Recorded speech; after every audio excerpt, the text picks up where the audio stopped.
Amor, vou começar agora a live já, tá? Não tem como, já comecei. Olá!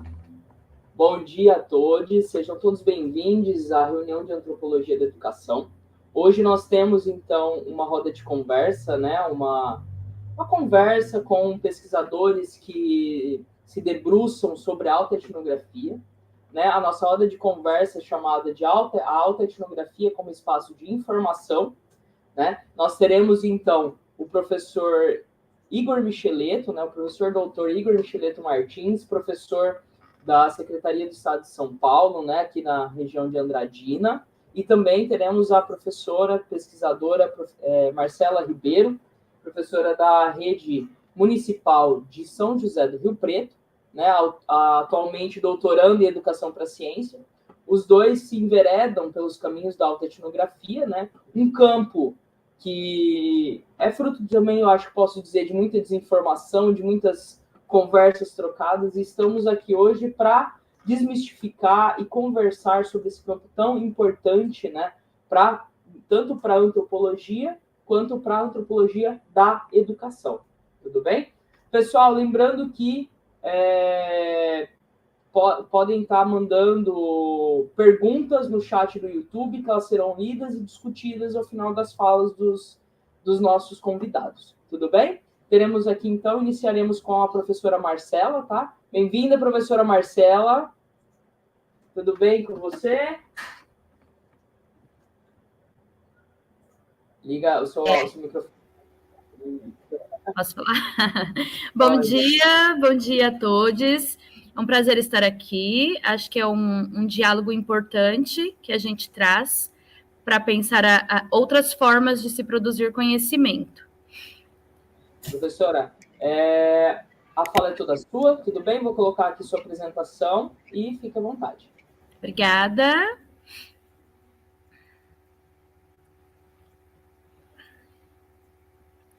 Então, a proposta hoje, acho que já estão todos me ouvindo, posso iniciar? A proposta hoje é a gente pensar um pouquinho sobre a abordagem metodológica, a alta etnografia. E aqui a gente traz a alta etnografia como espaço de informação, né? A gente vai falar um pouquinho sobre essa abordagem metodológica e a gente vai pensar a alta etnografia não como um método apenas, a gente vai pensar a alta etnografia como uma forma de produzir conhecimento. Deixa eu ver se eu consigo passar aqui os slides. Então, a intenção é a gente pensar o que é alta etnografia, né? Quando a gente fala sobre um método de produção de conhecimento, do que a gente está falando quando a gente fala sobre alta etnografia. Então, quando a gente pensa na etimologia da palavra, a gente vai pensar no alto como um processo de si, o etno como um processo social e a grafia como a escrita da relação desses processos, né?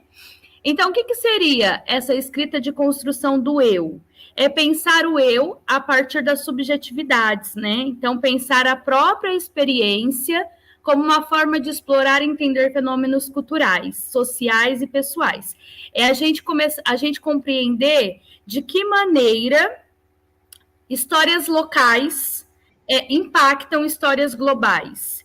Então, para que isso seja possível, a gente vai utilizar as próprias vivências, memórias, sentimentos, reflexões como dados principais. Então, é o pesquisador se colocando na pesquisa e se entendendo como um ser completo, né, e complexo. Então, um ser com subjetividades, com histórias, com contextos históricos, e através da narração dessas experiências, então, ele procura compreender aspectos culturais e sociais mais amplos.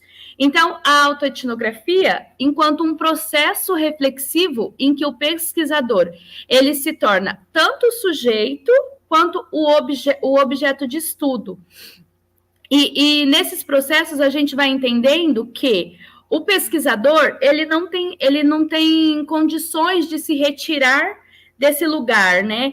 porque quando ele vai trazendo as próprias vivências e ele vai, nesse processo de reflexão e de resgate de memórias, ele vai produzindo os dados da sua pesquisa a partir de si. Então, por que a gente chama isso de autoetnografia e não de autobiografia, né? Como sendo um gênero aí que também traz sobre os escritos de si.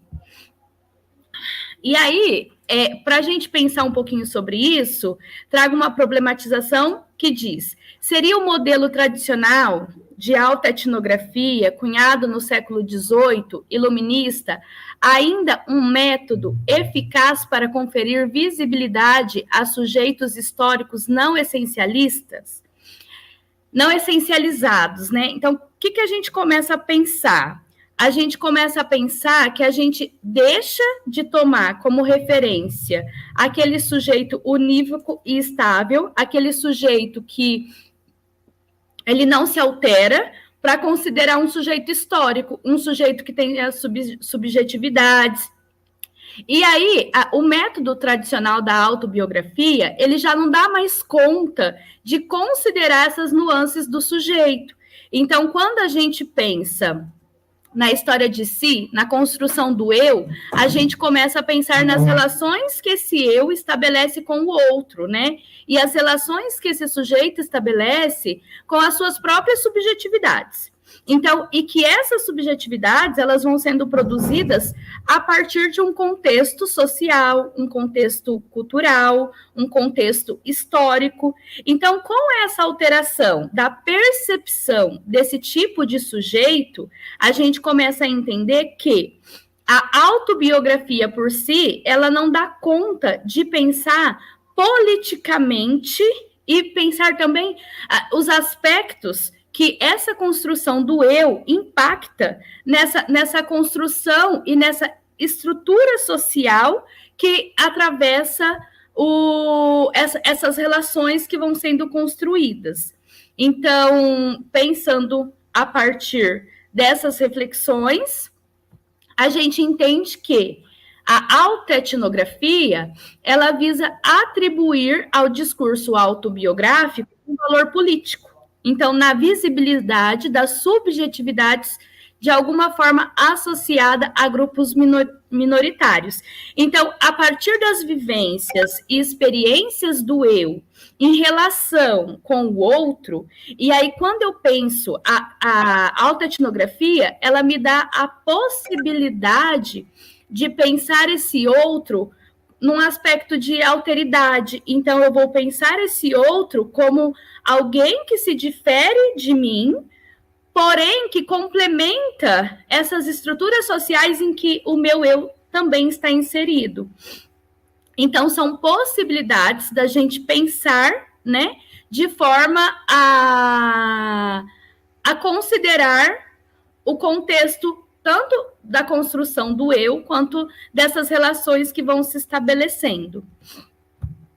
E aí, quando a gente pensa em subjetividades, né, do que a gente está falando, né? A gente está falando de uma construção dialógica em processos interpessoais. Por quê? Porque as minhas subjetividades, elas são construídas a partir de processos de relação, né? Então, quando eu construo uma relação com o outro, a partir do local em que eu estou inserida, a partir das relações que eu vou estabelecendo, é que eu consigo ir construindo as minhas subjetividades. Então, aquele processo hegemônico, né, do pesquisador para o objeto pesquisado, do pesquisador para com os seus interlocutores, a gente vai conseguindo trazer isso de uma forma que tenha um reconhecimento da horizontalidade desses papéis. Por quê? Porque eu valido os processos de construção dessas subjetividades não para o outro, né? Não sobre o outro, mas com o outro, a partir dessas vivências e dessas relações que vão sendo estabelecidas.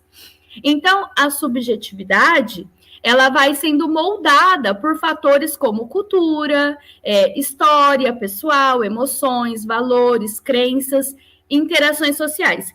Então, eu vou entendendo que não é mais possível analisar um certo objeto de conhecimento, um objeto de estudo, de forma neutra.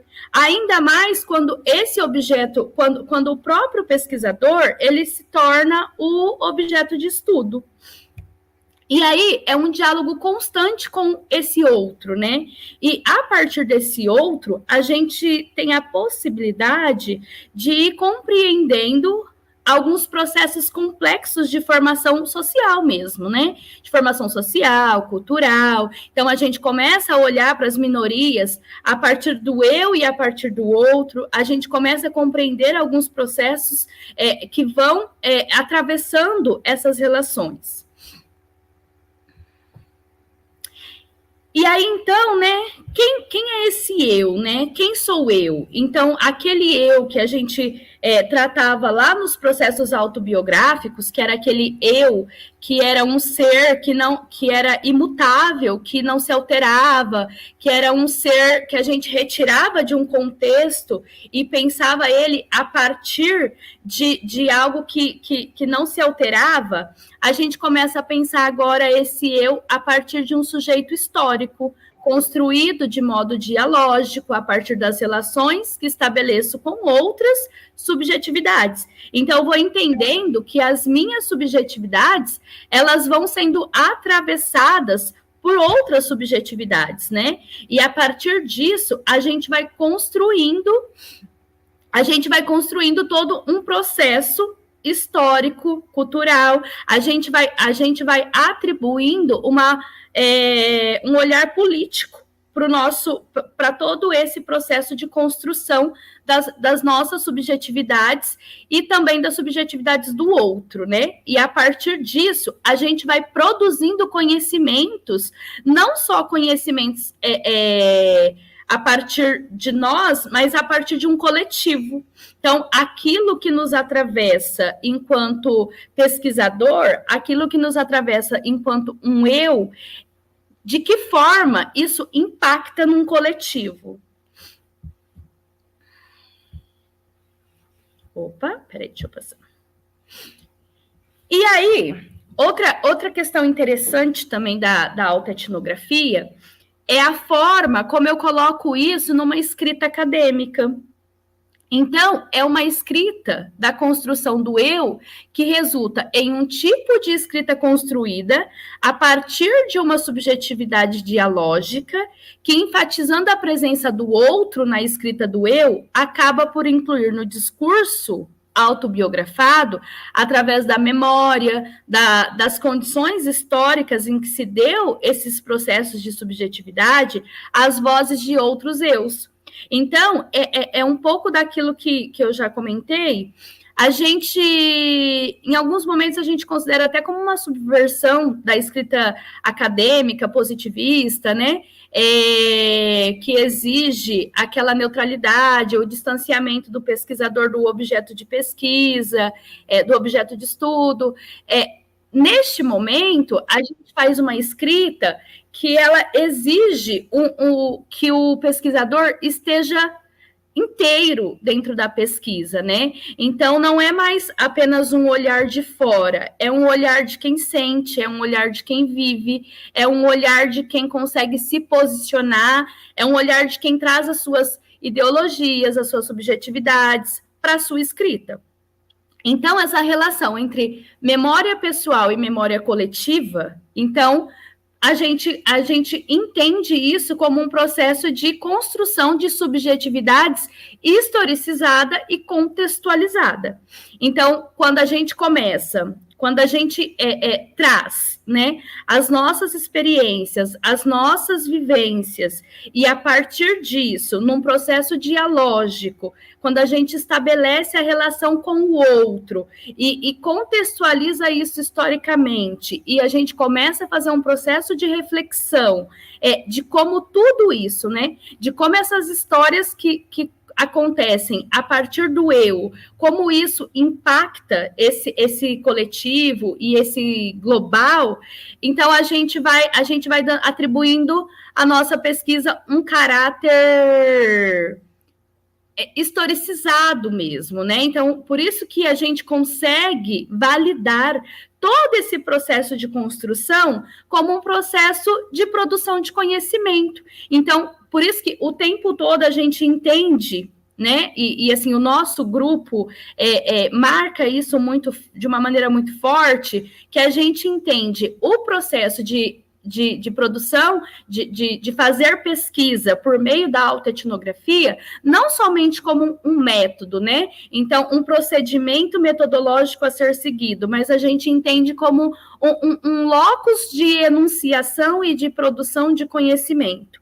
Então, quando a gente fala em autoetnografia, a partir do nosso grupo de pesquisa, a gente entende dessa forma e assim, claro, né, pensando em outros autores que já trazem dessa forma e validam esse pensamento. Então, a possibilidade, o que a escrita nos possibilita, né, além de todas essas coisas que a gente vai falando. Essa escrita, ela nos possibilita empregar diferentes pessoas do discurso. Então, é possível que a gente estabeleça um diálogo a partir do eu, que eu coloco nessa escrita, e a gente vai fazendo um movimento de identificar e reconhecer diferentes épocas da própria trajetória pessoal a partir do emprego de diferentes pessoas. Então, por exemplo, eu posso utilizar a primeira pessoa para me referir à época atual. Eu posso me utilizar da segunda pessoa do discurso para me referir à infância. Eu posso utilizar a terceira pessoa do discurso para me referir à época da juventude, ou então uma época futura. E aí eu vou fazendo esses movimentos com a escrita, e essa escrita ela me dá a liberdade de dialogar, não só com o outro, mas comigo mesmo, resgatando e reconhecendo diferentes fases, né, da trajetória de vivências e memórias que a gente vai resgatando durante esse período. Bem, e aí a gente fala de uma polifonia. E o que seria essa polifonia, né? Que a gente fala da polifonia de vozes. Então, aqui eu trago, segundo Bakhtin, né? Refere-se à coexistência de diferentes vozes ou pontos de vista dentro de um texto, onde cada uma dessas vozes mantém a sua própria autonomia. E não é simplesmente subordinada ou absorvida por uma única perspectiva dominante, né? Que é o que a gente se acostuma a ver nas pesquisas, né? Que seguem o padrão acadêmico positivista.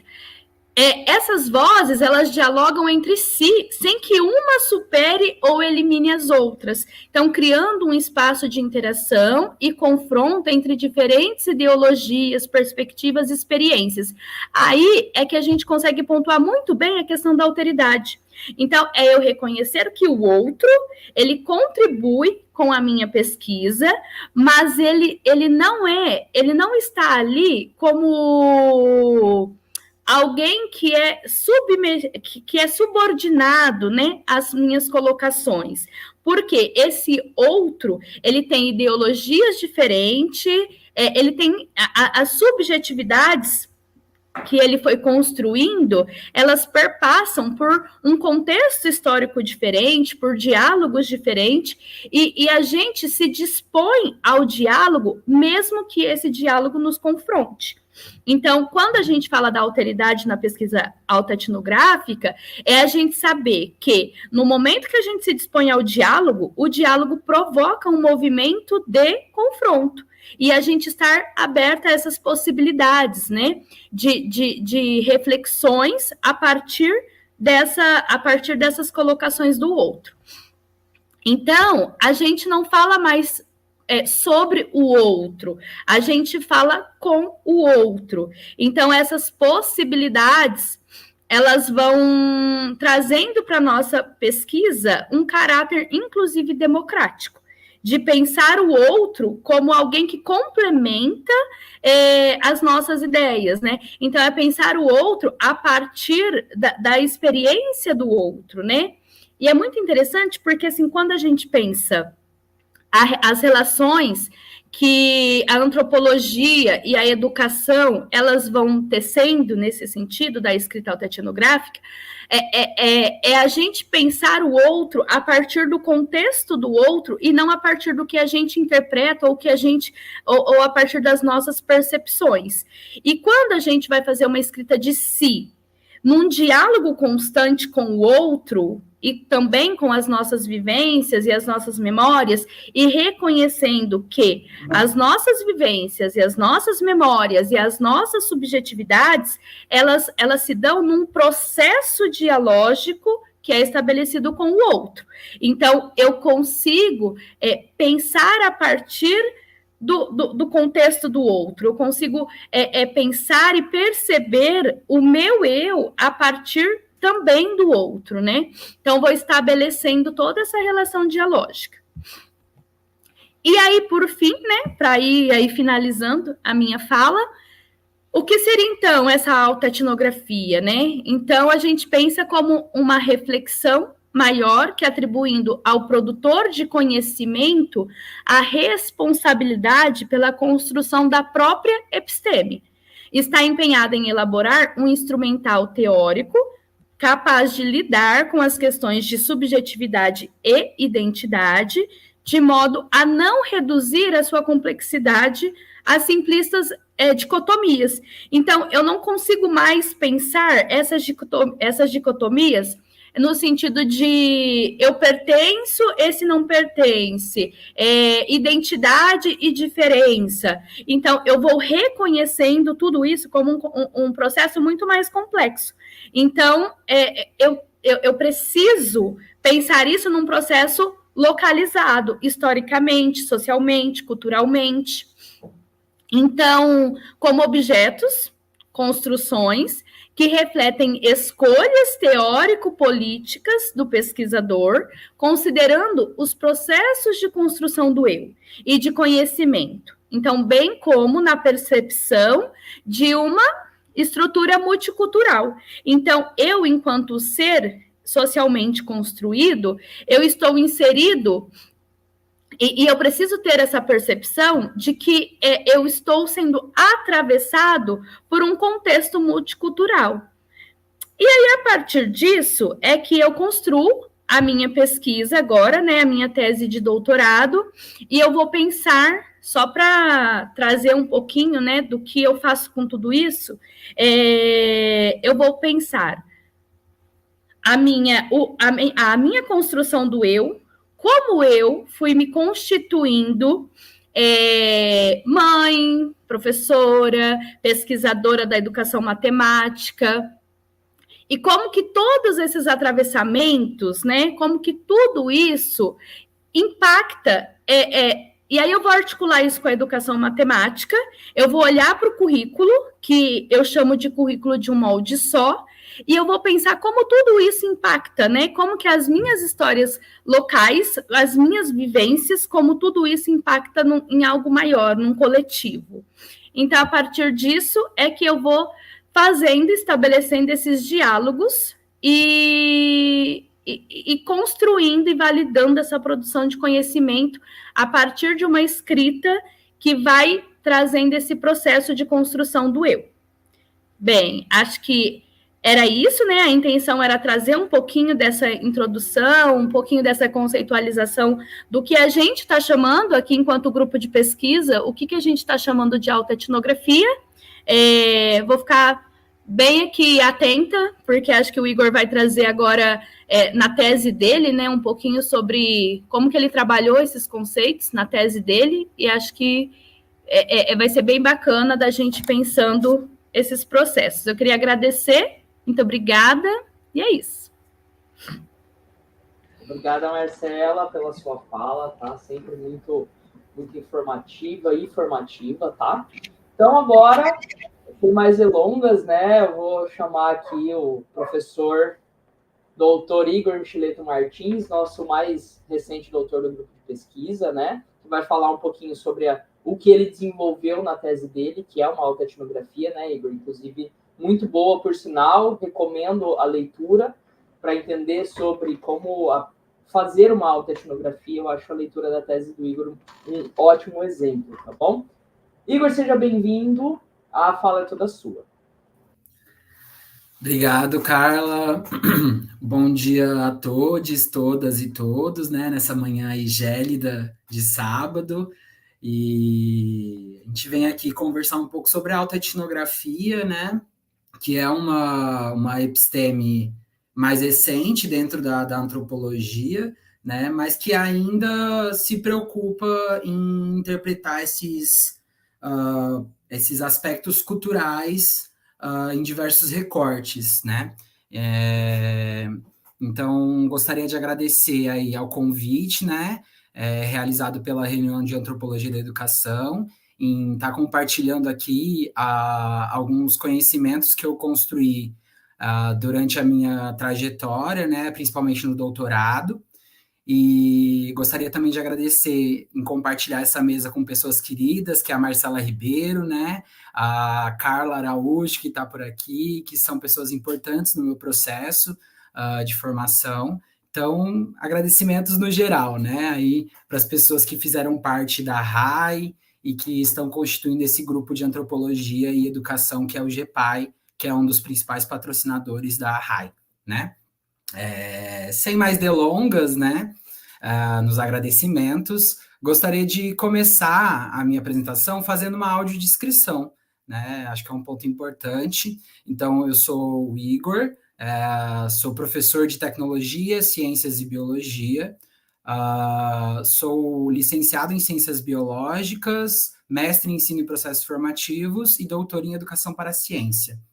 Eu sou um homem branco, sou gay, como disse, sou professor, né? Estou aqui sendo gravado por essa câmera, por meio do meu notebook, estou no meu quarto, né? Então, atrás, no meu fundo, tem algumas roupas minhas da minha arara, né? Tem um organizador, tem uma janela atrás da minha face que está sendo gravada, tem algumas coisas do quarto e a parede é branca, né? E atrás dessa janela é marrom. Então, eu começo nessa audiodescrição e tento aí... Vou tentar falar um pouco, né, sobre a minha tese, sobre essa minha pesquisa de doutorado, que versa sobre a autoetnografia, mas não só, né? Então, preparei aqui uma apresentação a partir da minha tese. Essa apresentação ela é intitulada Entre Bytes e Experiências na formação de professores de ciências, né? Até rimou, estava aqui conversando com um amigo, né? Entre bytes e experiências na formação de professores de ciências, né? E vou tentar, então, falar um pouquinho aí sobre a minha tese. Bom, então, quais são os meus princípios para me projetar, que eu utilizei, né? Para me lançar nesse doutorado, nessa tese, né? Um dos primeiros princípios é a autoetnografia, como a Marcela Ribeiro bem explicou aqui. É uma pesquisa que tenta refletir sobre as suas próprias experiências, mas não é uma pesquisa de cunho narcísico, né? O que isso quer dizer? Não é uma pesquisa que centra-se no seu próprio umbigo, né? Mas sim parte desse seu próprio umbigo para saber se outras pessoas também experienciam ou vivenciam essas mesmas questões que estão entrelaçadas aí nesses aspectos culturais, históricos e sociais. Então, é importante frisar isso, e eu acho que a Marcela Ribeiro trouxe bastante, né? Vocês podem até ter percebido na fala dela, com relação a sempre se posicionar o eu e o outro, porque a autoetnografia é exatamente isso, é você se posicionar o eu e os outros, né? As outras pessoas. Né? Então, a autoetnografia, ela parte, sim, das suas próprias experiências, mas sempre pensando suas próprias experiências e o que essas outras pessoas também condizem com essas suas próprias experiências, com essas problemáticas que partem das suas próprias experiências. Né? E aí, uma das autoras que mais me incentivou a fazer autoetnografia, inclusive participou da minha banca de doutorado, é a Fabienne Gama, que eu trago aqui as citações que eu utilizei na minha pesquisa de doutorado, né? Vou tentar não mexer muito a cadeira aqui, porque atrás tem uma janela que está só sobre o vidro, né? E aí pode atrapalhar a luz solar na hora que... nesse momento da live, né? Então, a autoetnografia, ela parte dessas próprias experiências, mas para analisar se essas próprias experiências também são experiências condizentes com outras pessoas, se as outras pessoas também vivenciam essas dores, esses sofrimentos, esses pontos cruciais da tua própria experiência. E aí eu parto, então, da Fabienne Gama, da Carolyn Ellis, do Arthur Bochner, do Tony Adams, né? Parto de outros também teóricos e teóricas, mas esses foram os meus principais, né? Depois vou mostrar as referências para quem quiser aí se enveredar pela autoetnografia, né? Mas, além de tudo, além de pensar uma autoetnografia, a gente não pode esquecer que essa autoetnografia, ela não deixa de ser uma etnografia, né? Então, ao me projetar para essa tese, ao me arremessar, ao me lançar para essa tese, eu tive que pensar também o que é etnografia. Porque a autoetnografia, ela surge da etnografia. Ela não deixa de ser uma etnografia. E aí, então, eu penso a etnografia a partir de dois artigos principais aí, né? Um da Cláudia Fonseca e outro da Marisa Perano, para me dar subsídio para entender o que é essa etnografia, o que eu estou entendendo, compreendendo como etnografia.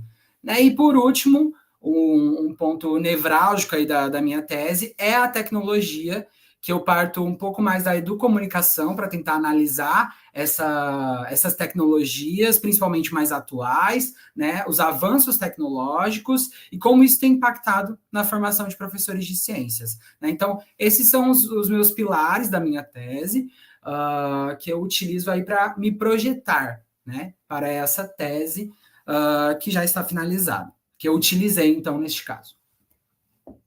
Então, como se deu a configuração da tese, né? Quais foram os meus princípios, quais foram os meus objetivos? Né? Então, a configuração das coordenadas geográficas, né? O que eu chamo até na minha tese também com esse título. Então, eu parto de alguns questionamentos, e esses principais questionamentos foram quais? Né? Eu tento trazer dois aqui, que é como o autor deste texto e professor do CIEBP, né? Então, eu sou professor de tecnologia dentro de um espaço que é categorizado, classificado como CIEBP, que é o Centro de Inovação da Educação Básica Paulista. Então, eu parto dessas minhas experiências enquanto um professor que foi formado para lecionar ciências e biologia, porém está lecionando tecnologia, né? E aí ocupando uma vaga, então, de Proatec, que é do âmbito mais do estado de São Paulo, né? Uma vaga que sua sigla remete a professor de apoio e desenvolvimento de tecnologia nas escolas, né? Então, eu parto desse contexto histórico da educação paulista pública para tentar entender como eu fui formado para lecionar tecnologia nas escolas. Então, veja, eu sou um professor que não fui formado para lecionar tecnologia nas escolas, né? Eu fui formado para lecionar ciências e biologia.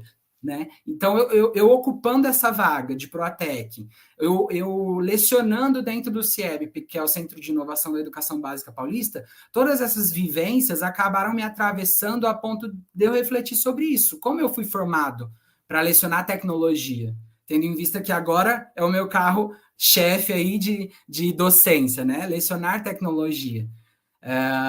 E tendo em vista também que o contexto histórico dessa vaga dentro do estado de São Paulo, dentro da educação pública paulista, é um contexto em que qualquer professor, e não só professor, mas qualquer profissional que tenha um grau superior, né, que tenha um grau de educação superior, pode ocupar essa vaga de Proatec, pode lecionar no CIEBP. Então, eu parto de todas essas problemáticas para tentar focar um pouco mais nas minhas experiências e de outras pessoas também que eram ali do CIEBP, que também eram formados para lecionar ciências e biologia, mas estavam lecionando tecnologia naquele momento.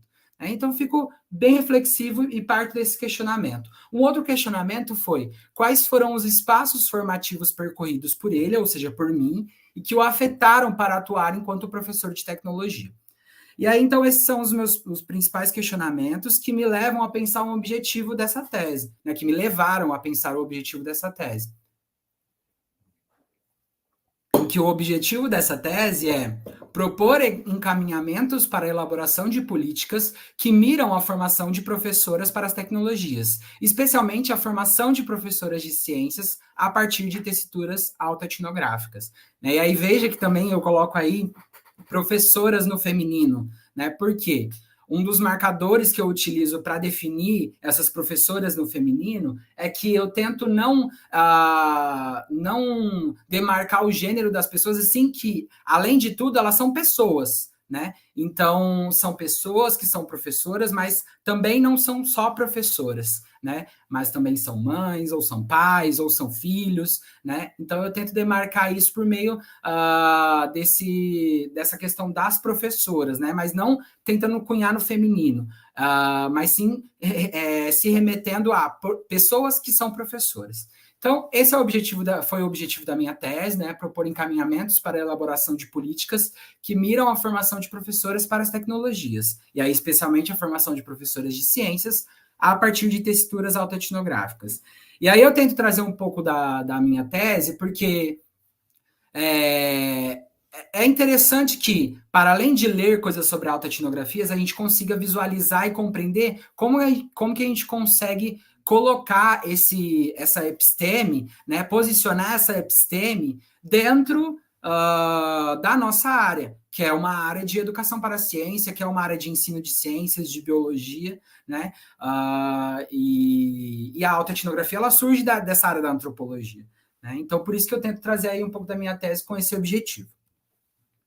Então, como que eu desenvolvi essa tese, né? Além de realizar observações num período de 2 anos dentro do CIEP, enquanto um professor de tecnologia e conversando com os meus outros pares, que também eram professores de tecnologia, porém, não eram formados para lecionar tecnologia, e sim outros componentes curriculares, né? Eu parto dessas observações e tento começar a rememorar um pouco as minhas experiências de formação, né? Como eu fui formado enquanto professor de ciências e biologia? Será que o meu curso, a minha trajetória que eu fiz, me deu aval para lecionar tecnologias de fato nas escolas públicas paulistas, né? E aí, então, eu parto dessas observações, utilizo o caderno de campo, mas, para além disso, eu uso esse instrumento das conversas com outras pessoas que eu me sentia confortável para também resgatar as minhas memórias, né? Então, eu realizo, além das observações, do caderno de campo,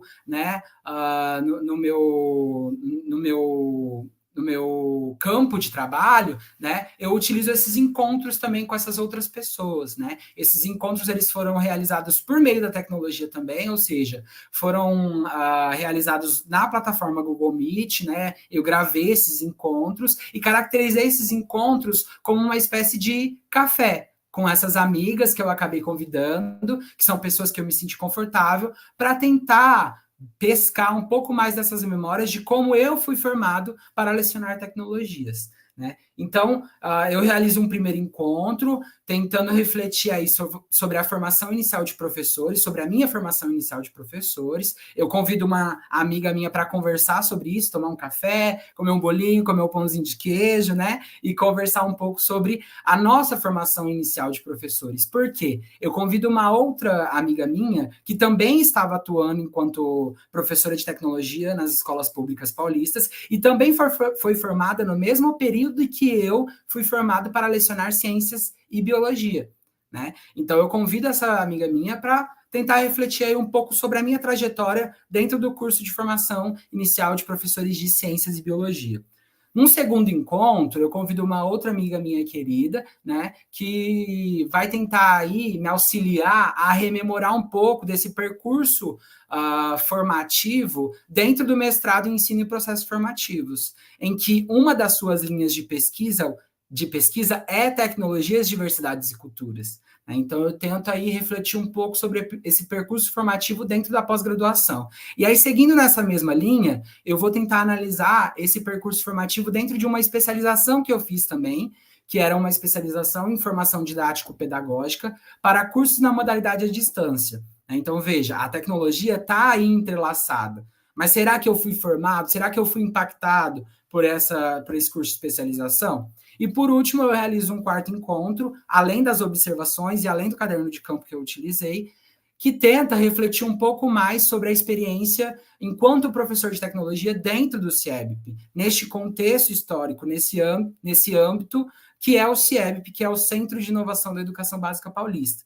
Então, para cada um dos encontros, eu convidei uma pessoa que também vivenciou esse espaço formativo no mesmo momento que eu, né? E tenta lidar com essas mesmas dores, essas mesmas experiências, esses mesmos percalços formativos, né? E aí, então, já trago um pouco do final, né, da minha tese, de como eu comecei a entrelaçar essas categorias que acabaram surgindo desse campo, né, desse meu campo que é esse campo autoetnográfico, mas que também tem essa força centrífuga que faz parte da autoetnografia, ou seja, a autoetnografia, ela parte das suas próprias experiências, mas ela não fica nas suas próprias experiências. E esse é um ponto importante, né? Porque se a gente for olhar autobiografia, muitas vezes, ou escritas de si, ou narrativas de si, elas podem partir das suas próprias experiências e se posicionarem apenas nas suas próprias experiências. Enquanto a autoetnografia, ela vai se preocupar com esses aspectos culturais, ou seja, ela apenas se projeta a partir das suas próprias experiências para analisar se outras pessoas também vivenciam aquilo, né? E se não vivenciam, pode ser que só você esteja vivenciando. E talvez não seja uma categoria êmica, né? Que é um conceito muito importante para a etnografia, para a antropologia. O que é essa categoria êmica, basicamente? Essa categoria êmica, ela surge desses contextos socioculturais, onde as pessoas agenciam elas, né? Então, veja, as etnografias também se preocupam com as categorias êmicas. Porém, não, né? A autoetnografia, por ser uma etnografia, também se preocupa com essas categorias êmicas. Então, eu tentei aí suspender essas categorias por meio desse percurso de pesquisa que eu fiz no doutorado, e eu trouxe algumas delas aqui para vocês entenderem. Né? Então, durante essa rememoração, durante esse resgate da minha experiência e analisando essa minha experiência em comparação com outras pessoas também que vivenciaram esses momentos que eu comecei a perceber que, por exemplo, as pessoas tiveram, pelo menos no âmbito aqui de São Paulo, tiveram uma forte ausência da tecnologia no percurso formativo. Porém, a gente tem um contexto que contradiz isso, que diz, olha, qualquer professor, qualquer pessoa formada que tenha uma educação superior, um grau de educação superior, pode lecionar como professor de tecnologia. Mas como que a gente lida com essa ausência da tecnologia no nosso percurso formativo? Né? Então, como que a gente lida lecionando tecnologia, sendo que a gente não foi formado para lecionar tecnologia? Né? Uma outra categoria que eu trago assim na minha tese é a tecnologia como ferramenta pedagógica e o seu uso instrumental. Então, eu começo a perceber que, hoje em dia, a gente vê bem mais, né? Principalmente aqui nas escolas públicas paulistas, que é o meu contexto, né? De onde eu parto. Um grande avanço tecnológico nas escolas, nas salas de aula, tentando digitalizar, informatizar tudo. Porém, será que os professores estão preparados para utilizar essas tecnologias? Então, eu trago essa reflexão. Olha, talvez esses professores, talvez o espaço escolar não esteja preparado para isso, né? Porque ainda a tecnologia está servindo ali apenas como ferramenta pedagógica, apenas o seu uso instrumental, né? Um outro ponto é a articulação entre documentos curriculares e a tecnologia. Então, eu percebo uma forte desavença entre os documentos curriculares e os avanços tecnológicos que estão acontecendo dentro das escolas públicas paulistas, né? Além disso, eu também trouxe o ponto de nós, né, começarmos a refletir um pouco mais sobre, estamos avançando para as tecnologias e subentende-se que a tecnologia vai trazer mais acessibilidade, mas será que vai trazer mais acessibilidade? Ou será que vai ser mais um obstáculo para as pessoas com deficiência que estão nas escolas, para esses alunos, alunas e alunos, né? Que são pessoas com deficiência, mas também estão sofrendo com esses avanços tecnológicos, né? A outra questão é a tecnologia no cotidiano, o poder e a ética. Então, veja, a tecnologia, ela acaba agenciando esses outros conceitos de poder e ética. Ela acaba agenciando relações de poder dentro das escolas, relações de ética, né? Quando a gente fala, por exemplo, sobre uma divulgação de dados privativos da própria pessoa, né? Hoje em dia a gente já tem a lei de proteção de dados. Mas será que dentro da escola a escola está preocupada com isso, né? Uma outra categoria é a formação para a cultura tecnológica. Então, essa formação para a cultura tecnológica, e cultura tecnológica é um conceito que o Jiménez, que é um dos principais autores que eu utilizei, da educomunicação, que é um colombiano, né? Ele traz, né? E esse conceito do Jiménez, ele fala assim, olha, precisamos ser formados para a cultura tecnológica. E o que é ser formados para a cultura tecnológica? É exatamente contrapondo essa outra categoria que está acima dela, né? Que é não utilizar apenas a tecnologia no seu uso instrumental, como ferramenta pedagógica, mas sim entender que a tecnologia está no seu cotidiano, ela aciona relações de poder, ela aciona questões de ética, né, de cidadania e entre outros conceitos. Né? E talvez seja melhor a gente começar a entender a tecnologia enquanto um tema transversal, ou seja, que vai atravessar todos os componentes curriculares e a vida desses alunos, alunas e alunos. Né? E aí, a penúltima categoria, eu trago a tecnologia como porta de entrada do neoliberalismo nas escolas. Então, eu começo a perceber, conversando com essas outras pessoas, observando essas outras pessoas, me encontrando com essas outras amigas minhas que também são professoras de tecnologia, eu começo a perceber que talvez a tecnologia comece a se caracterizar enquanto uma forte entrada desse espaço do privado para o público, né? Do neoliberalismo nas escolas. E, por último, eu tento entender esse espaço, que é o CIEBP, que é o Centro de Inovação da Educação Básica Paulista, enquanto um espaço privilegiado para a formação. Né? No meu contexto aqui de Ilha Solteira, né, que é uma cidade pequena, porém é uma cidade rodeada de universidades públicas, a gente tem professores com muita boa formação. Né? E então, dentro do CIEBP, eu me deparei com vários professores que tinham mestrado, doutorado, né? Ou pós-graduação, e se preocupavam em refletir sobre a educação, e principalmente a educação para as tecnologias. Então, veja, esse espaço desse CIEBP aqui acabou se caracterizando enquanto um espaço privilegiado para a formação, que talvez não condiza, olha eu, talvez não esteja condizente com outros CIEBPs, porque o CIEBP ele é um projeto, né, da pasta de tecnologia dentro da Educação Básica Paulista, que avança para todo o estado de São Paulo e que tenta formar CIEBPs em todo o estado de São Paulo. Então, a gente tem cerca de 18 e 19 CIEBPs. Então, talvez o espaço daqui do CIEBP de Ilha Solteira se configurou com esse espaço privilegiado para a formação, que talvez outros CIEBPs não tenham se configurado enquanto esse espaço privilegiado para a formação. Né? Então, veja, eu trago essas categorias enquanto... Vou colocar produtos aqui, mas eu não gosto de utilizar muito essa palavra, mas enquanto esse relatório que eu preciso entregar para o doutorado, né? E também um produto da minha autoetnografia, os resultados da minha autoetnografia, né? E aí, então, eu tento caminhar já para o fim, trago a minha tese aqui para quem quiser acessar no repositório da Unesp e quiser ler um pouquinho mais. Deixo para a gente conversar também para as dúvidas, né, sobre alta etnografia, tecnologia e formação de professores.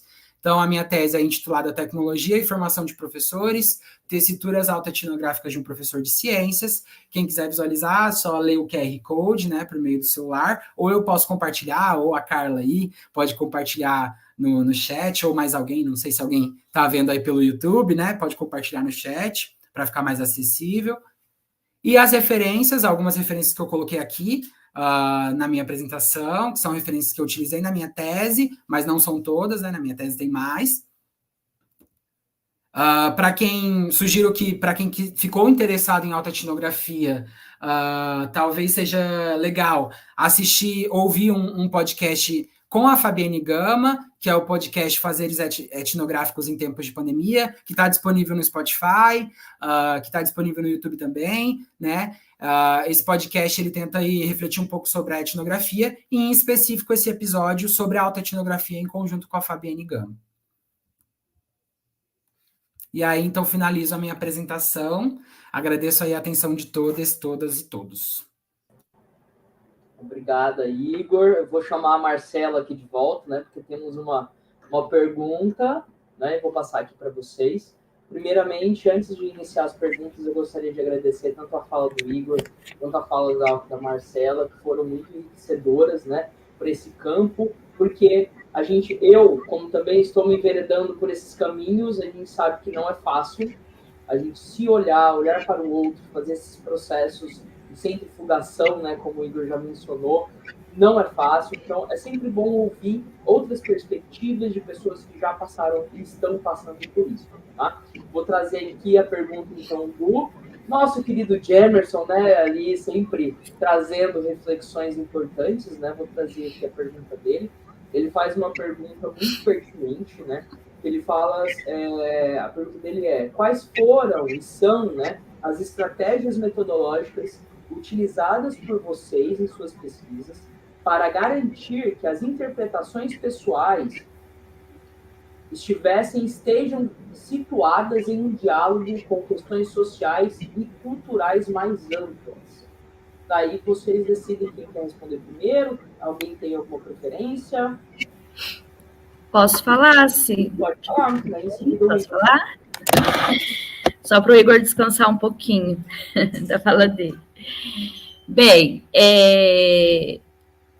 esse processo de escolhas, né, para a gente pensar essas estratégias metodológicas, para mim foi bem interessante, assim. Primeiro que se deu a partir de uma conversa com o meu orientador, e a partir disso a gente definiu alguns caminhos que fossem possíveis olhar para mim e depois olhar para o outro. E nesse processo de olhar para mim, esse processo introspectivo, a gente definiu como estratégia metodológica vivenciar alguns processos com a ayahuasca. Para quem não conhece, a ayahuasca ela é uma medicina da floresta, então utilizada em rituais de percepção de consciência por indígenas, e a partir dessas vivências que possibilitam essa percepção de consciência e uma introspecção de si muito forte, finalizando esses processos, a gente faz uma conversa. Eu tenho vivenciado esses processos junto com o meu orientador, então esses momentos eles possibilitam que a partir desses resgates, né, de memórias, essa possibilidade de olhar para mim de uma forma tão intensa, e a partir disso a gente faz essas conversas, e a partir dessas conversas a gente vai reconhecendo uma trajetória. E a partir disso, também a minha relação dentro do grupo de pesquisa, que seria um movimento de pensar o eu de uma forma não alienada. Então, quando eu estou dentro do grupo de pesquisa, todo esse resgate, todas essas possibilidades de vivência, dessa forma introspectiva, de olhar para o eu, elas são validadas e elas vão ganhando esse contexto de ser historicizado mesmo, né? Da gente pensar, olhar para isso e pensar politicamente. E nesse estabelecimento dessas relações com o outro e com todos que permeiam o grupo e os atravessamentos dos diálogos que a gente vai estabelecendo, tudo isso, junto com esse processo de introspecção, vai sendo possível que eu consiga fazer essa construção do eu e possibilitando a minha escrita. Então, basicamente, a gente inicia, né, guiada por alguns objetivos, e entendendo que esses objetivos, eles vão sendo também desconstruídos ao longo desses processos. Então, a gente chega e olha para isso de forma muito flexível, assim, de forma, na verdade, muito cuidadosa, para a gente conseguir ir construindo entendendo essas subjetividades como algo flexível que ela vai sendo estabelecida e construída ao longo desse processo. Tanto o processo de introspecção, de resgate de memórias, de vivências, como também do estabelecimento dessas relações com o outro a partir de um grupo de pesquisa que eu estou inserida. Então, as estratégias metodológicas é o diálogo tanto comigo quanto com o outro. Não sei se eu consegui. Agora sou eu. Isso. Vamos lá, então. Obrigado, Gemerson, pela questão. Eu tive que voltar lá no YouTube, né, para ver a questão, porque é uma questão bem delicada, né? E que, às vezes, no procedimento da autoetnografia, por acabar se confundindo enquanto uma autobiografia ou biografia ou escritas de si, isso pode acabar acontecendo, né? Essa não preocupação com o outro dentro do processo da autoetnografia, né?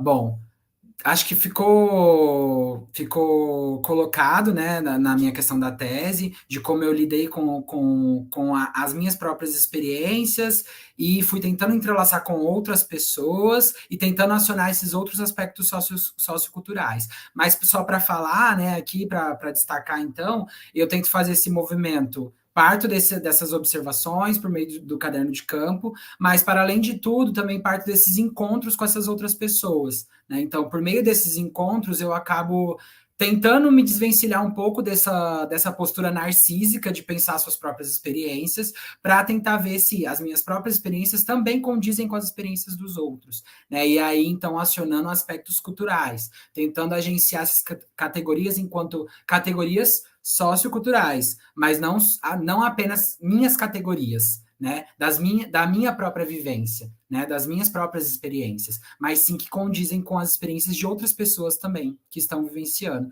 Então, acho que é muito importante, como eu falei, fazer esse movimento de centrifugação, né, dentro da autoetnografia, você partir do seu próprio umbigo, mas partir apenas, né, visualizando outras experiências, outras vivências de outras pessoas nesse recorte que você está fazendo, né? E aí eu lembrei bastante de um texto muito querido também, que o próprio Gemerson me recomendou, né, que me fez, que amassou minha cabeça, assim, né, me fez ficar pensando bastante, que é um texto da Ana Clara Damasio, né, que ela vai colocar, isso não é uma autoetnografia, né? Então, seria interessante também as pessoas lerem sobre autoetnografia, tentando entender o que não é uma autoetnografia, né?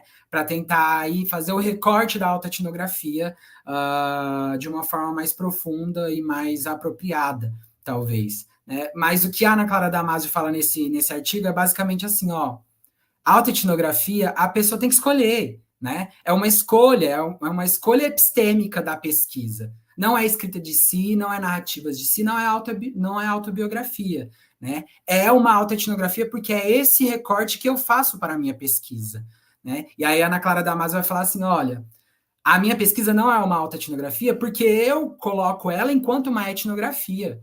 Não é porque eu estou falando das minhas próprias experiências que deixa de ser uma etnografia e passa a ser uma autoetnografia, né? Não é porque eu sou uma mulher preta de pele clara, parda, que eu estou falando sobre as minhas próprias experiências e tem que ser colocada como autoetnografia, né? Então é legal fazer esses recortes também do que não é reconhecido como uma autoetnografia. E veja a potência da escolha epistêmica da pessoa que está pesquisando também, né?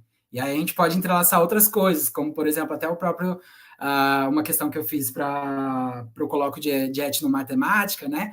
Até a própria questão do corpo dessa pessoa pesquisadora no campo, né? Enfim, vai entrelaçando várias coisas. Se deixar, eu vou falando aqui, porque é um tema que eu gosto.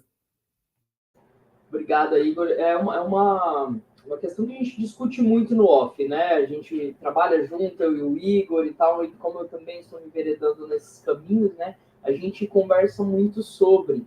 E uma das coisas que eu acho muito interessante é esse ponto de partida que o Igor mencionou, que você parte das suas experiências, e não é porque você passou aquilo que você vai encontrar ressonância em outros lugares. Às vezes foi uma experiência única que você passou, né? E a autoetnografia é justamente, né, pelo menos o que a gente vem conversando, estudando, é você perceber se o que você passou tem ressonância no outro. Mas, e se não tiver? Aonde que a sua experiência, então, conta como algo coletivo? Às vezes não conta. E tá tudo bem. Tá tudo bem.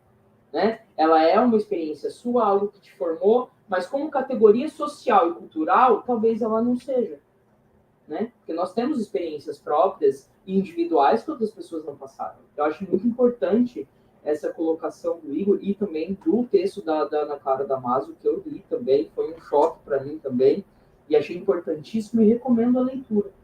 Eu acho que é muito importante porque ela faz uma crítica, inclusive, estrutural da forma como a alta etnografia vem sendo utilizada. Então, ela fala da própria experiência, mas ela fala, inclusive, de como pessoas e revisores, né, de revista, quando ela manda um texto, recomendam a ela incluir teóricos, né, e dissertar sobre a alta etnografia, mesmo ela falando que não é uma alta etnografia. Isso é muito importante.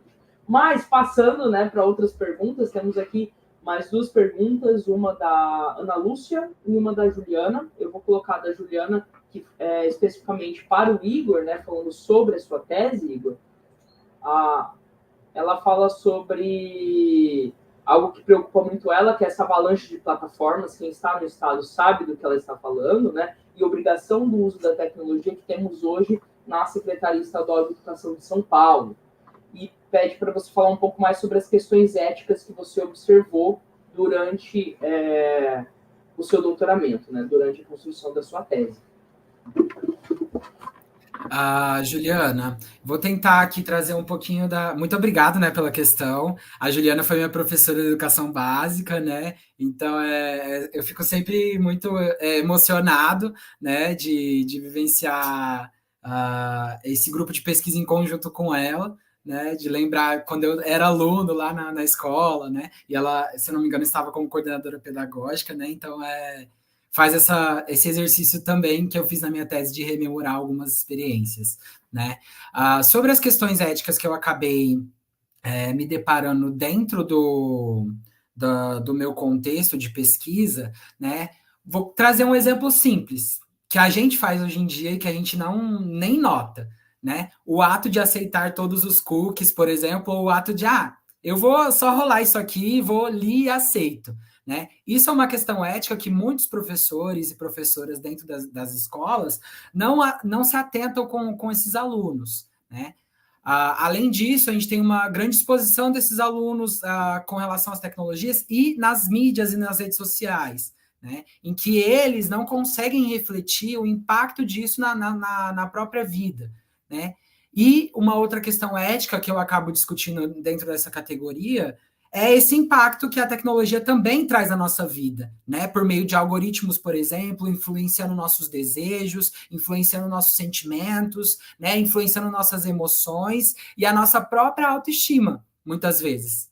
Parece que não, mas os algoritmos influenciam grandemente na nossa autoestima, né? Quando a gente aciona, por exemplo, o Instagram e vai lá na lupinha que é de explorar e você observa que no seu Instagram só tem corpos que são julgados como perfeitos, né? O que isso está impactando na sua vida, né? Isso está impactando.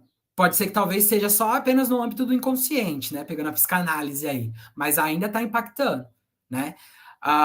E um outro ponto também que eu trago nessa categoria é a ética dentro da tecnologia, a tecnologia agenciando esse conceito, quando a gente fala também de algoritmos, mas a gente fala de decisões políticas, por exemplo. Né? A gente teve um belíssimo exemplo do Trump, que inclusive está se reelegendo agora, mas na época dele, ele conseguiu se reeleger por meio de venda de dados que a Cambridge Analytica vendeu para ele conseguir influenciar os eleitores que estavam indecisos a votarem nele, né? E a gente teve também no contexto brasileiro isso, né? Quando o Bolsonaro, né, o nosso ex-presidente, né, ele agencia também a tecnologia para influenciar os eleitores, produzindo robôs e contas falsas para disseminar fake news e para, então, influenciar essas pessoas que estão impactadas até hoje com fake news. Né? A fake news, ela acaba, se a gente for pegar o Byung-Chul Han,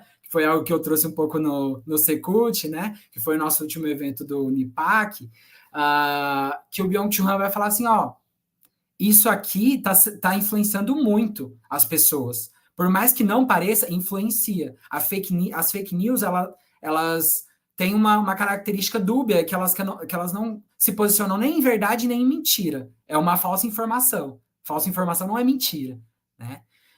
Então, veja, a tecnologia agencia a todo momento essas questões de ética, sem a gente perceber muitas vezes, né?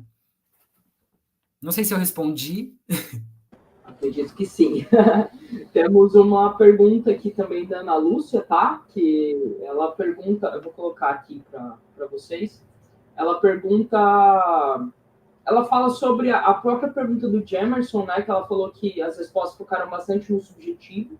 Né, a gente descobriu as críticas, todo mundo que conhece a Ana Lúcia, né? Sabe que a Ana Lúcia é uma pessoa super sincera e uma grande parceira do grupo, que sempre contribui muito, né?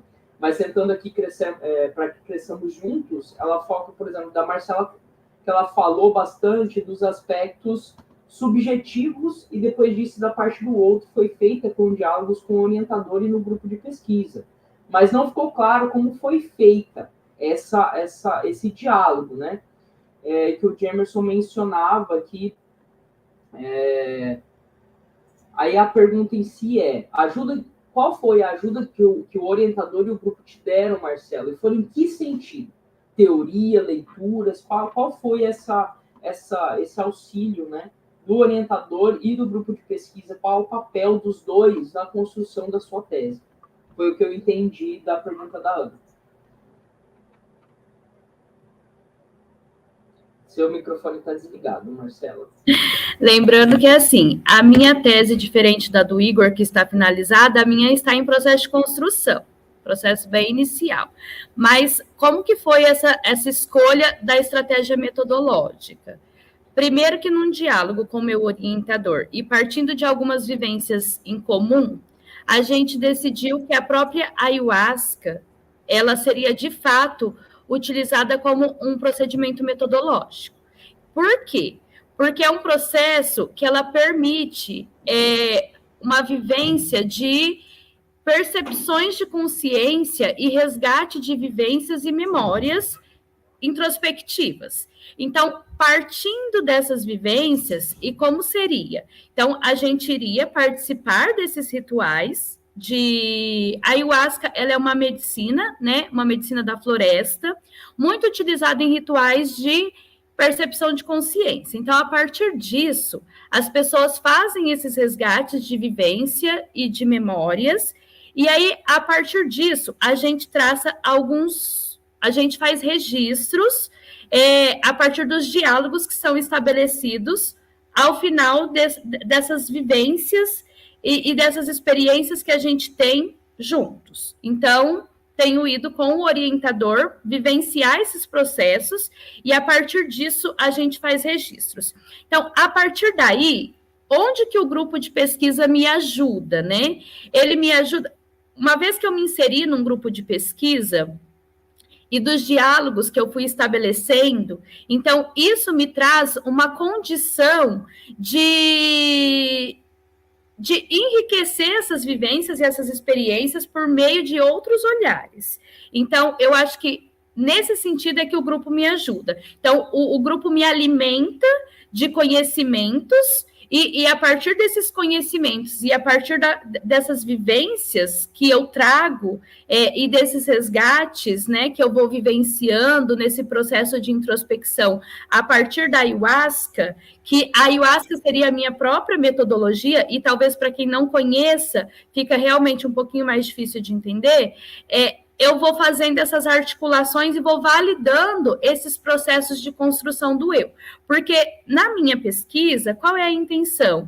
É pensar de que forma todos os simbolismos que me atribuem, então, o ser mulher, o ser pesquisadora, o ser mãe, pesquisadora da área da matemática, professora que atua na educação especial, como que eu fui constituindo esse ser e de que forma tudo isso impacta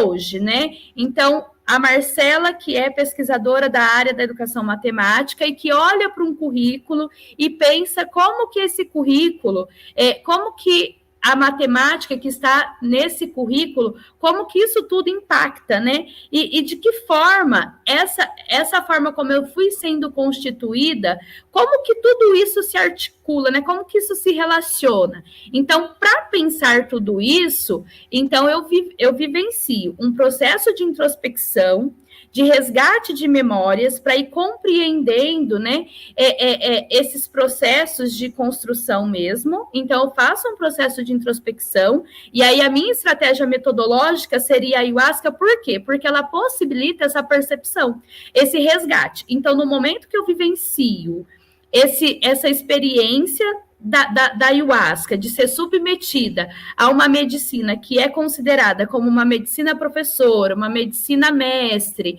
e que ela me permite ter uma percepção de consciência e uma vivência de introspecção muito grande. E a partir dessa vivência, eu estabeleço da forma como o Igor, ele fazia os cafés e conversava com as pessoas que vivenciavam contextos, né, que ele tinha participado na vida dele, que fazia parte da trajetória. Nesse momento, quando finaliza esses processos de vivência dessa ayahuasca, então eu paro e estabeleço um diálogo com o meu orientador, que entende o que eu vivi, porque ele também conhece esse processo que a ayahuasca te leva, esse processo de introspecção, de percepção de consciência, e aí, estabelecendo esse diálogo, ele propõe que eu faça o registro imediato disso. Então, no dia posterior, eu já consigo como se fossem os registros de campo mesmo. Então, eu faço todos esses registros, a forma como isso me afeta, a forma como eu olho para mim e entendo que cada identidade que me constitui, como que essas identidades foram sendo constituídas. E aí, quando eu vou para o grupo de pesquisa e me alimento, né, dos diálogos que a gente estabelece por meio de teorias, por meio de tudo que a gente vivencia nesse grupo, né, a potência que é a troca de conhecimento nesse espaço, como tudo isso valida as minhas próprias experiências e de que forma as minhas experiências, elas refletem nesse local que eu chamo do social, né, do cultural, de como tudo isso vai se entrelaçando.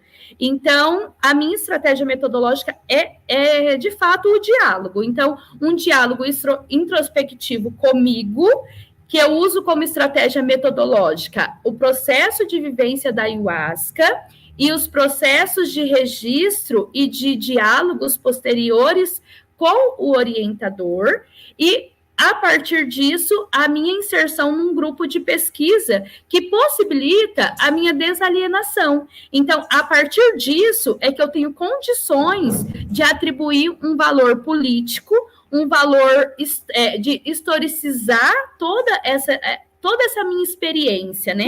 Porque até então, essa experiência é minha. Quando eu começo a dialogar, estabelecer uma relação das minhas experiências a partir de tudo aquilo que o grupo contribui para que eu vá construindo, então eu consigo entender de que forma as minhas experiências elas refletem num contexto maior, que não seja só de mim, um contexto que não seja só para mim, que não seja algo que impacta somente a minha vida. E aí eu vou percebendo, isso impacta, né, o contexto cultural ou não impacta, como o pessoal comentou. E aí é um processo assim, que a gente vai traçando algumas possibilidades, a gente traça, né, a gente vai se guiando por algumas possibilidades, e a gente vai validando essas possibilidades no caminho. Então, não sei se eu consegui explicar direitinho, mas é isso. O processo da minha pesquisa tem sido isso. Tem sido essas vivências, né, por meio da ayahuasca, esses registros que eu vou fazendo após essa experiência de introspecção, e aí a gente valida, sim, esse processo de vivência das medicinas da floresta, né, como um processo de estratégia metodológica. É isso, Ana. Se tiver alguma dúvida, pergunta que eu tento explicar de outra forma. Não, ela respondeu aqui que ela conseguiu entender.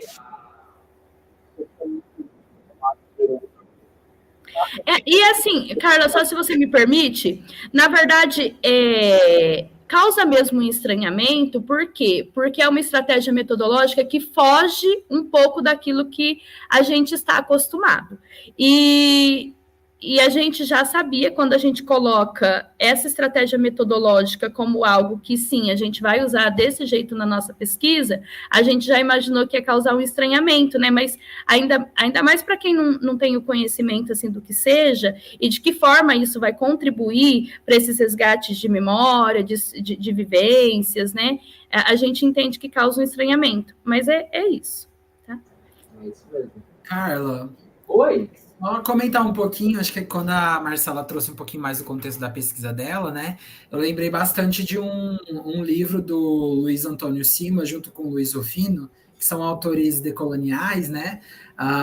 Que chama Fogo no Mato, a ciência encantada das macumbas, né? Sei que fala num contexto de religiões africanas e afro-brasileiras, que acho que não tem relação com a ayahuasca, né? Mas eles tentam trazer as macumbas enquanto uma episteme, e talvez seja isso que a Marcela esteja tentando trazer, né? A ayahuasca enquanto uma episteme, essa medicina enquanto uma episteme, né, Marcela?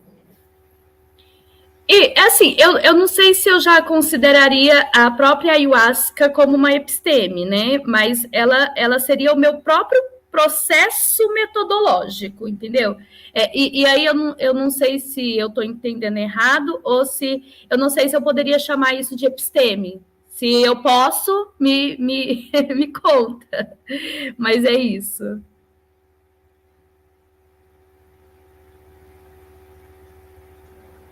Bom, eu acho que não temos mais nenhuma pergunta em si, tá? Mas eu queria agradecer em nome da RAI, em nome do nosso evento, né, os nossos convidados, o Igor e Marcelo, por toparem estar aqui falando de um assunto que é sempre colocado em xeque. A gente sabe que a pesquisa em educação já é colocada em xeque, a antropologia da educação a gente toma muita paulada, né, e a gente está falando sobre um assunto que muitas vezes é menosprezado em outras áreas. Tá? Então, acho que, assim, só pela vocês estarem aqui compartilhando a experiência de vocês em duas visões muito importantes, que é de um processo de doutoramento de uma pessoa que já encerrou esse processo, que é no caso da Marcela, que está aí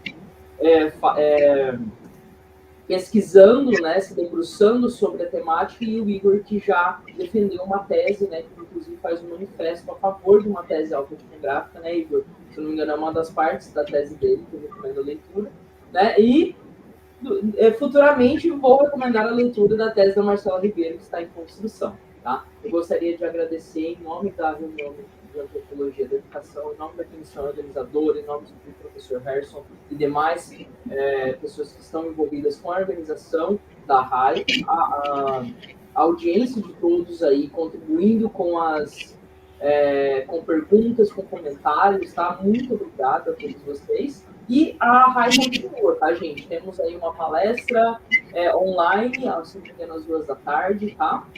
E ainda temos o encerramento, o evento está sendo híbrido, tá? Quem estiver em Marília, acompanhe presencialmente. Quem não tiver, temos aqui mais algumas atividades que serão transmitidas pelo YouTube, tudo bem? Muito obrigada, pessoal. Vocês querem falar alguma coisa de agradecimento, Igor e Marcela?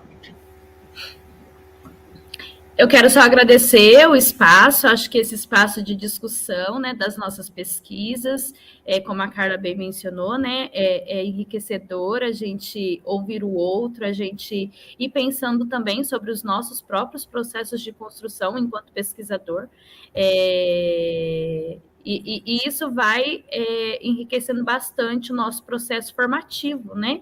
Acho que é para isso que a gente está aqui. Queria agradecer o pessoal que está aí contribuindo, Gemerson, a Juliana, a Ana Lúcia, que sempre sempre confronta a gente de um jeito que faz a gente pensar, né? Não tem jeito. Eu quero agradecer. Obrigada, viu? Obrigada a todos, todas e todos. Bom, queria agradecer todos e todas e todos por estarem assistindo. Sei que a gente está competindo com uma outra ação também da RAI, né? Que é complicado. Falar sobre gênero e sexualidade também é uma coisa que eu gosto, queria estar assistindo lá, né? Mas muito obrigado aí para quem acompanhou a gente. Agradeço o Jamerson, a Juliana, como já falei, e agradeço também a Ana Lúcia, que foi da minha banca. Foi uma pessoa muito importante no meu processo de mestrado também, né? Agradeço aí a Ana Lúcia em especial, que está nos assistindo, nos provocando sempre, né? Botando alguns pontos nos is ou alguns riscos, né? E agradeço aí, estendo para todos, todas e todos. Obrigado a Rai também. É isso, pessoal. Muito, muito obrigada. E encerramos a transmissão por aqui. Até mais, viu?